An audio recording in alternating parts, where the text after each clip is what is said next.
সাল্লাল্লাহু আলাইহি ওয়াসাল্লাম।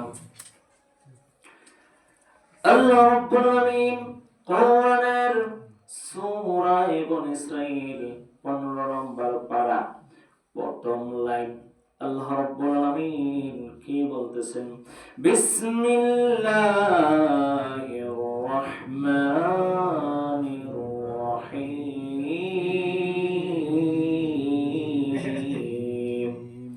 সুবহানাল্লাযী আসরা বি'আবদিহি লাইলাম মিনাল মাসজিদিল হারাম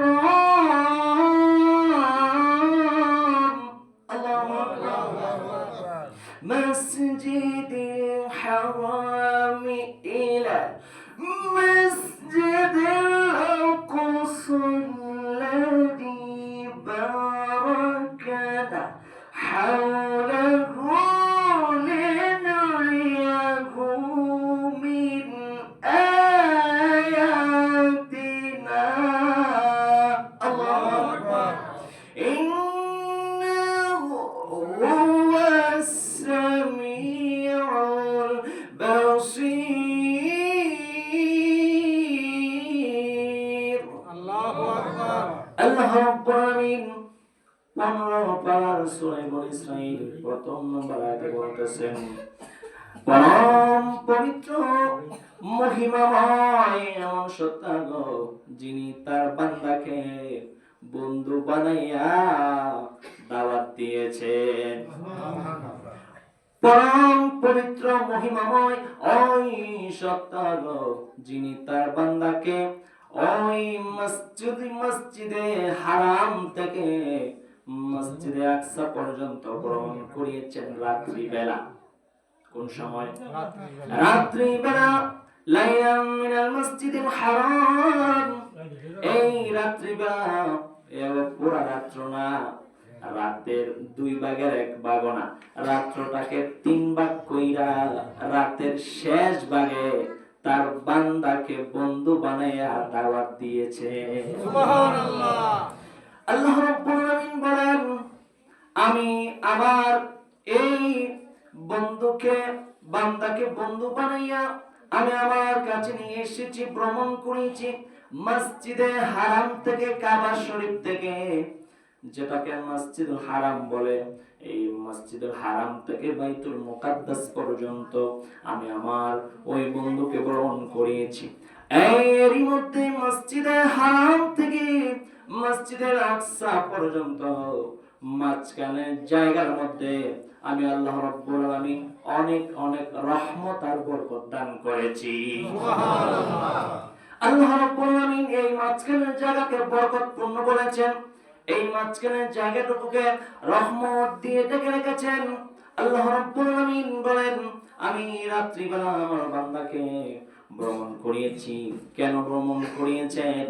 আল্লাহ রাব্বুল আলামিন বলেন, আমি আমার বন্ধুকে এই জন্যই ভ্রমণ করিয়েছি যেন তিনি আমার সকল নিদর্শনগুলি, আমার সৃষ্টির রহস্যগুলি তিনি দেখতে পান এবং বুঝতে পারেন। সুবহানাল্লাহ। ইন্নাহু হুয়াস সামিউল বাসীর। আল্লাহ রাব্বুল আলামিন বলতেছেন, নিশ্চয় তিনি পরম পরম পরম, তিনি এমন পরম, নিশ্চয় তিনি পরম দর্শনশীল, তিনি দেখতেছেন এবং সবকিছু শুনতেছেন।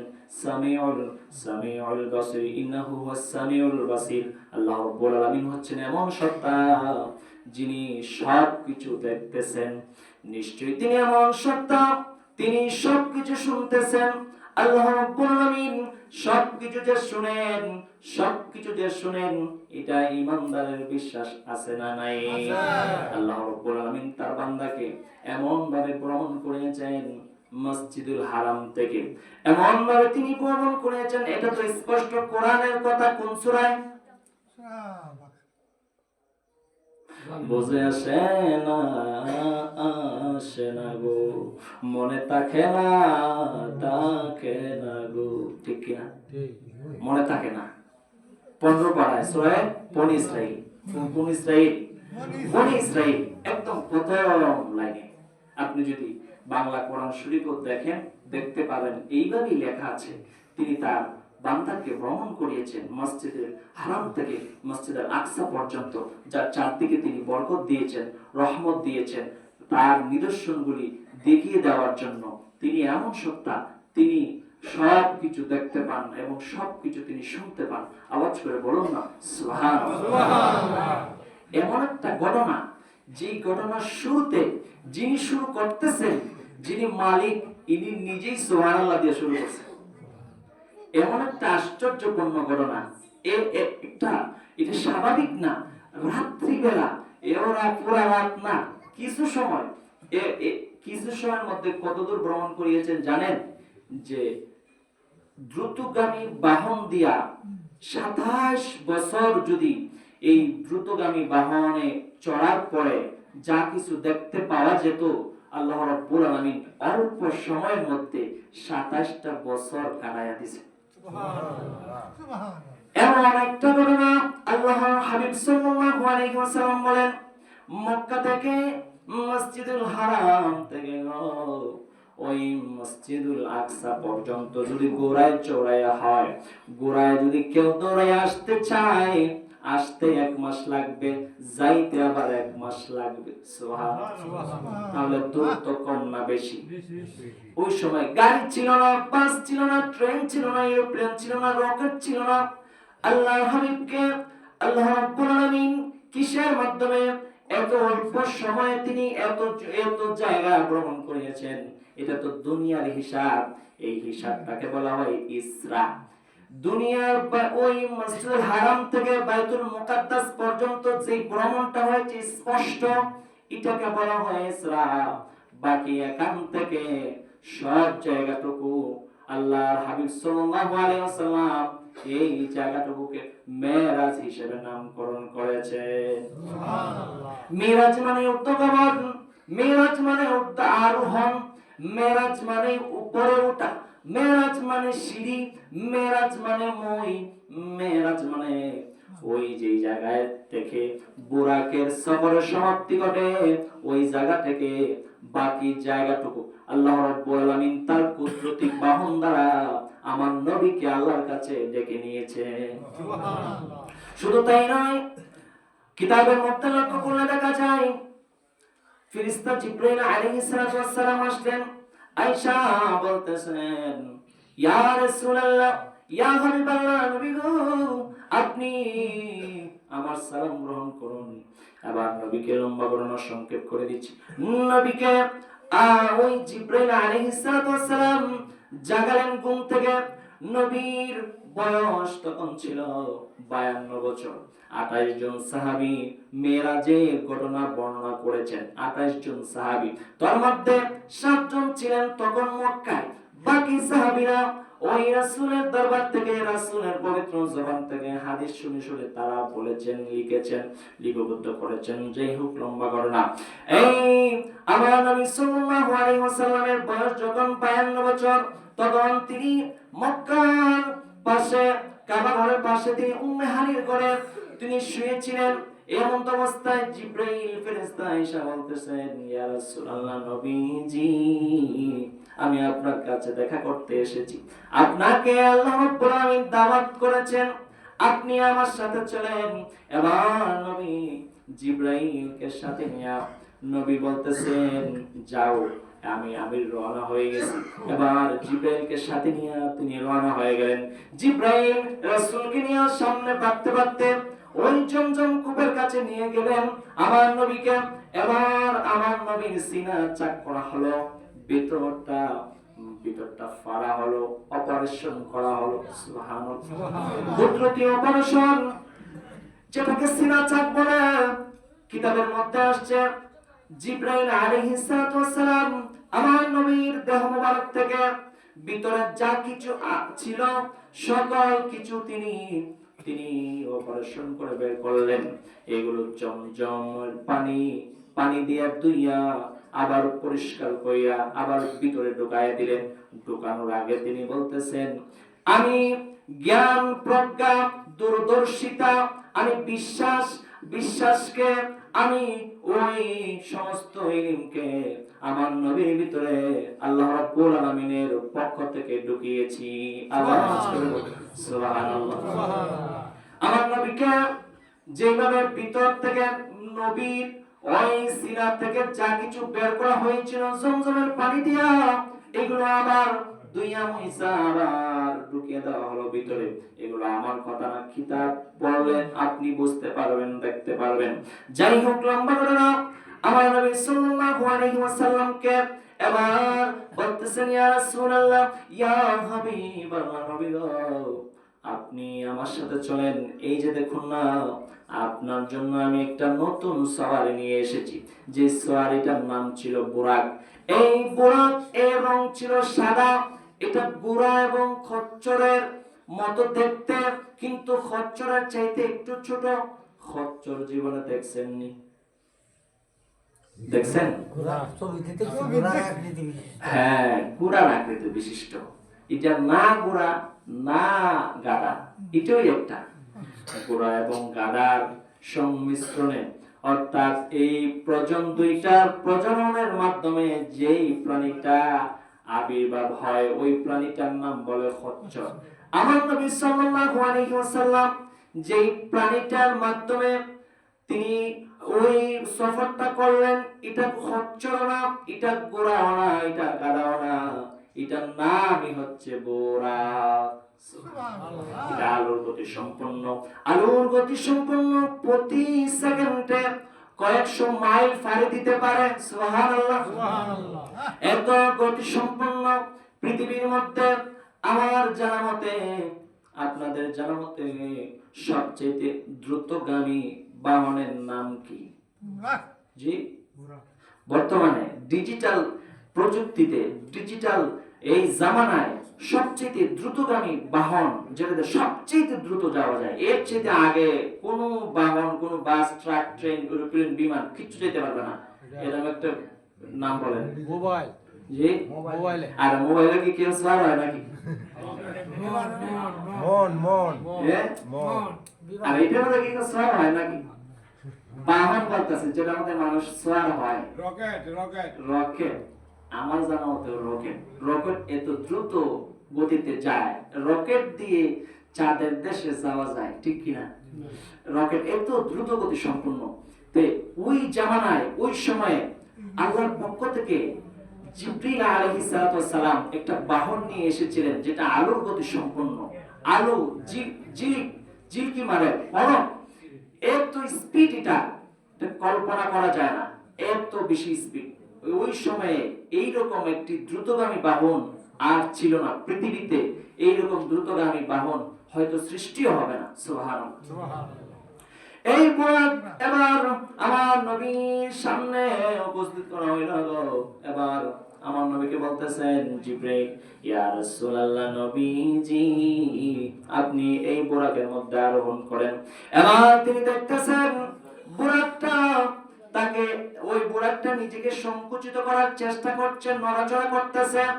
এবার জিবরাইল আলাইহিস সালাম এই বুরাককে শক্ত করে ধরলেন আর বলতেছেন, এ বুরাক, এই তুমি নড়াচড়া করবা না, সাবধান। ইতিপূর্বে এই মহামানবের মতো আর কোন মানব তোমার উপরে আরোহণ করে নাই। আওয়াজ দেব সুবহানাল্লাহ। এ বুরাক, তোমার মধ্যে যিনি এখন উঠবেন, সওয়ার হইবেন, তিনি কোন সাধারণ মানুষ না, তিনি সাধারণ কোন নবী না, যেই নবীর জন্য সকল নবী রাসূল পর্যন্ত অপেক্ষা করতেছে। সুবহানাল্লাহ। বুরাকি, ওই নবীকে সওয়ার হই, ওই নবীকে তুমি সওয়ার করে তোমার জীবনকে তুমি ধন্য মনে করবা। এবার আমার নবী সাল্লাল্লাহু আলাইহি ওয়াসাল্লাম এই বুরাকের মধ্যে আরোহণ করলেন, চলতে লাগলেন জিবরাইল আলাইহিস সালামের সাথে। এবার জিবরাইলকে সাথে নিয়ে ওনারা চলতে চলতে চলতে চলতে সামনে যখন বাড়লেন, প্রথমবার তিনারা যাত্রা বিরতি করলেন ওই মদিনা শরীফে। এবার জিবরাইল আলাইহিস সালাম, ইয়া রাসূলুল্লাহ, নবী গো, এই জায়গার মধ্যে আপনি হিজরত করে প্রথমে আসবেন, আপনি এই জায়গাতে অবশ্যই আসবেন, যেটা হচ্ছে আপনার হিজরতের স্থান। ইয়া রাসূলুল্লাহ, ইয়া হাবিবাল্লাহ, জায়গাটা ভালো করে দেখে নিন। এবং নবী সাল্লাল্লাহু আলাইহি ওয়াসাল্লাম এই জায়গাতে নামাজ পড়লেন জিবরাইলকে সাথে লইয়া। দ্বিতীয়বার তিনারা যাত্রা বিরতি করলেন। হযরতে মূসা আলাইহিস সালাতু ওয়াস সালাম যেই পর্বতে আল্লাহ রাব্বুল আলামিনের সাথে কথা বলেছিলেন, এই জায়গাটার নাম হচ্ছে ওই সিনাই পর্বত। সিনাই পর্বতে মূসা কালিমুল্লাহর সাথে কথা বলেছেন কে? আল্লাহ। দ্বিতীয়বার ওনারা আবার যাত্রা বিরতি করলেন। হযরতে মূসা কালিমুল্লাহ যে জায়গার মধ্যে আল্লাহ রাব্বুল আলামিনের সাথে কথা বলেছেন, ওই জায়গাতে ওনারা দ্বিতীয়বার যাত্রা বিরতি করলেন। তৃতীয়বার আবার যাত্রা বিরতি করছে গো, ওই জায়গাটার নাম হচ্ছে বেতেলহেম। হযরতে ঈসা কালিমুল্লাহ, ঈসা আলাইহিস সালামের জন্মস্থান বেতেলহেমে, ওই জেরুজালেমে। এই জায়গার মধ্যে বুরাকের সফরের সমাপ্তি ঘটে। বুরাক কই আমি আর যাইতে পারবো না। এবার বুরাকের সফরের সমাপ্তি ঘটে। ইতিমধ্যে আমার নবী সাল্লাল্লাহু আলাইহি ওয়াসাল্লাম যখন সফর করতেছিলেন, তখন সফরের মাঝখানে একজন তাকে ডাক দিতেছে, আপনি একটু এদিকে আসেন। এবার জিবরাইল আলাইহিস সালাম বললেন, ইয়া রাসূলুল্লাহ, ইয়া হাবিবাল্লাহ, নবী গো, আপনি চিনেননি কে আপনাকে ডাকতেছে? এবার জিবরাইল বলতেছেন, ইয়া রাসূলুল্লাহ, এই লোকটা যে আপনাকে ডাকতেছে, এই লোকটা আপনাকে ইহুদিবাদের দিকে ডাকতেছে। আওয়াজ করে বলুন না নাউজুবিল্লাহ। তাই জানি মজার ঘটনা সামনে আছে রে। এবার আরেকজন ডাকতেছেন। এবার আমার নবী সাল্লাল্লাহু আলাইহি ওয়াসাল্লাম সেদিকেও নজর দিলেন না, সেদিকেও তিনি তাকাইতেছেন না। এবার জিবরাইল বলতেছেন, ইয়া রাসূলুল্লাহ, ইয়া হাবিবাল্লাহ, ওই লোকটাকে চিনেননি? ওই লোকটা আপনাকে খ্রিস্টবাদের দিকে ডাকতেছে। এবার তিনি লক্ষ্য করে দেখতেছেন আরেকজন মহিলা এত সুন্দর সুশ্রী পোশাক পরিধান করে, আকর্ষণীয় পোশাকে সজ্জিত হইয়া তাকে ডাকতেছে, আপনি একটি দিকে আসেন। এবার আমার নবী সাল্লাল্লাহু আলাইহি ওয়াসাল্লামকে জিবরাইল বলেন, ইয়া রাসূলুল্লাহ, ইয়া হাবিবাল্লাহ, ওই মহিলাটার আপনি চিনেননি? ওই মহিলাটা হচ্ছে আপনার আমার দুনিয়া। আওয়াজ দিয়ে বলুন আল্লাহু আকবার, আল্লাহু আকবার। এই মহিলাটা আপনাকে ডাকতেছে। আবার তিনি লক্ষ্য করে দেখতেছেন সফররত অবস্থায় ওনার সাথে কি ঘটেছে, এইগুলো বলতেছি। এবার নবী সাল্লাল্লাহু আলাইহি ওয়াসাল্লাম দেখতেছেন আরেকজন তাকে দৃষ্টি দেওয়ার জন্য, মনোযোগ আকর্ষণ করার জন্য ডাকতেছে। এবার জিবরাইল বলেন, ইয়া রাসূলুল্লাহ, ইয়া হাবিবাল্লাহ, এই লোকটাকে চিনেননি? ইয়া নবী আল্লাহ, এই লোকটা হচ্ছে আপনার কেউ না, এই লোকটা হচ্ছে শয়তান। আপনাকে আল্লাহর পথ থেকে বিচ্যুত করার জন্য, এইভাবে মনোযোগ আকর্ষণ করার জন্য ডাকতেছে। আমার নবী সেই দিকেও দৃষ্টিপাত করলেন না। এবার এইভাবে চলতেছেন, এইভাবে ডাকতেছেন। এবার নবী সাল্লাল্লাহু আলাইহি ওয়াসাল্লাম কোন দিকে তাকাচ্ছেন না। আরেকজন বৃদ্ধা মহিলা আমার নবীর সামনে উপস্থিত করা হলো। জিজ্ঞেস করা হলো, ও জিবরাইল, এই লোক বৃদ্ধা মহিলাটাকে? এবার জিবরাইল আলাইহিস সালাতু ওয়াস সালাম বলতেছেন, ইয়া রাসূলুল্লাহ, ইয়া হাবিবাল্লাহ, নবী গো, এই বৃদ্ধা মহিলার বাকি বয়স থেকে আপনি আন্দাজ করতে পারেন আপনার পৃথিবীতে, আপনি আর পৃথিবীতে কতদিন থাকবেন, আপনার হায়াত কেমন হবে। এই যে বৃদ্ধা মহিলাটা দেখতেছেন না আপনার সামনে হাজির, এই বৃদ্ধা মহিলার দিকে চেয়ে দেখেন তার বাকি আর বয়সে কত পাবে। ওই বয়সটাই হচ্ছে আপনার দুনিয়ার বয়স। সুবহানাল্লাহ, ইয়া রাসূলুল্লাহ, ইয়া হাবিবাল্লাহ, নবী গো, আপনি আর সামনে বাড়েন। এবার নবী সাল্লাল্লাহু আলাইহি ওয়াসাল্লাম বাড়তে সামনে যেতে একবারে বাইতুল মুকাদ্দাস পর্যন্ত তিনি গেলেন। যাওয়ার পরে বাইতুল মুকাদ্দাসে যাওয়ার পরে ওনার সাথে যে বুরাকটা ছিল, এই বুরাকটা বাইতুল মুকাদ্দাসের পশ্চিম পাশে একটা দেওয়াল আছে, এই দেওয়ালটার নাম হচ্ছে হায়াতে আল বুরাক। এই দেওয়ালের মধ্যে আমার নবী সাল্লাল্লাহু আলাইহি ওয়াসাল্লাম তার সাথে যে প্রাণীটা ছিল, যেই প্রাণীটা ওই প্রাণীটার মধ্যে সওয়ার হয়ে তিনি এই পর্যন্ত গিয়েছেন, এই প্রাণীটাকে ওই বোরাক নামক দেওয়ালের মধ্যে তিনি বেঁধেছেন। সকল নবী রাসূলরা ওই দেওয়ালের মধ্যে তাদের সওয়ারি বেঁধে রেখেছিলেন। সুবহানাল্লাহ। যেই জায়গায় আমার নবী ওই সওয়ারি বেঁধেছেন, বোরাকটাকে বেঁধেছেন, ওই জায়গার মধ্যে সকল নবী রাসূলরাও তাদের সাথে যে সওয়ারিটা ছিল এখানের মধ্যে বেঁধেছেন। তাহলে এখানের মধ্যে বরকত দিয়েছেন কে? আল্লাহ। এবার কিতাব সাক্ষী দিচ্ছে আমার নবী সাল্লাল্লাহু আলাইহি ওয়াসাল্লাম এবার মসজিদুল আকসা, সুলাইমান নবীর তৈরি মসজিদ, মসজিদুল আকসা, এই আকসার মধ্যে তিনি প্রবেশ করলেন। প্রবেশ কইরা তিনি দেখতেছেন এখানের মধ্যে আদম আলাইহিস সালাতু ওয়াস সালাম থেকে শুরু কইরা একবারে ঈসা কালিমুল্লাহ পর্যন্ত সকল নবীরা নামাজের প্রস্তুতি নিচ্ছেন। আওয়াজ দিব সুবহানাল্লাহ। সুবহানাল্লাহ। সকল নবীরা নামাজের প্রস্তুতি নিচ্ছেন আর তারা অপেক্ষা করতেছেন একজন ইমাম সাহেবের। সামনের জায়গা ফাঁকা, কেউ ইমামতির মুসল্লায় দাঁড়ানো নাই, এই জায়গাটা খালি আছে। এবার আমার নবী সাল্লাল্লাহু আলাইহি ওয়াসাল্লাম আয়েশা এই অবস্থা যখন দেখতেছেন, জিবরাইলকে ডাকতে বলেন, ও জিবরাইল, আজকের ইমামতি কে করবে? সকল মুসল্লিরা দেখা যায় উপস্থিত। এবার জামাতে হয়তো তারা নামাজ পড়বেন, কার জন্য অপেক্ষা করতেছে? এবার জিবরাইল আলাইহিস সালাম ডাক দিয়ে বলেন, নবীজি, ইয়া রাসূলুল্লাহ, ইয়া হাবিবাল্লাহ, অন্য কারোর জন্য অপেক্ষা করে না, অন্য কোন ইমামের জন্য অপেক্ষা করে না, আপনি রাহমাতুল লিল আলামিন কামলিওয়ালা মদিনাওয়ালার জন্য আজকে ইমামতির মুসল্লা ফাঁকা রেখেছে। সুবহানাল্লাহ। আজকে ইমাম অন্য কেউ হবে না, আদম হবে না, ওই ইব্রাহিম নবী হবে না, অন্য কোন নবী হবে না। আজকের ইমামতির দায়িত্ব আল্লাহ রাব্বুল আলামিনের পক্ষ থেকে আপনাকে দেওয়া হয়েছে। সুবহানাল্লাহ। তাহলে মুসল্লিরা সবাই নবী রাসূল। মুসল্লিরা কারা? সবাই নবী রাসূল। তারা কার জন্য অপেক্ষা করতেছে?